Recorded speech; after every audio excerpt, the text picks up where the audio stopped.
చాలా తెలిసి తెలియక ఏదైనా చిన్న పిల్లలమ్మ మీ బిడ్డలము తెలిసి తెలియక కొన్ని తప్పులు ఏదైనా చేసుంటే రాష్ట్ర ప్రజలందరినీ కూడా సంతోషంగా చూసే భాగ్యాన్ని మీరు ప్రసాదించాలి తల్లి.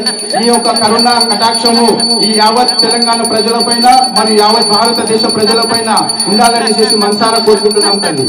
నన్ను తలుసుకున్నారు కాబట్టి ఈ గడ్డను నేను ఆనందంగా సంతోషంగా పాడి పంటలతోటి పిల్లా జల్లలతోటి వృద్ధులతోటి అందరితోటి ఆనందంగా ఉంచుతున్నాను కదా.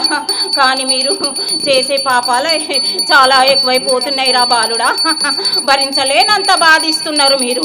అయినా నేను కాపాడుకుంటూ వస్తున్నాను. పిల్ల జల్లలు అద్దు మీరి ప్రవర్తిస్తున్నారు. తల్లిదండ్రులకు లేని భయము పిల్లలకు ఎక్కడికెంచి ఉంటుంది. గుమ్మం దాటిందంటే ఒక రకంగా, గుమ్మం లోపల ఒక రకంగా ఉండటానికి కారణం కన్న తల్లిదండ్రులది. గ్రామ దేవత ఉన్నంత వరకు ఏ తల్లిదండ్రులు ఎంత తప్పు చేసినా కానీ ఎవరికి ఎట్లా శిక్షించాలో అట్లా శిక్షిస్తున్నారా బాలుడా.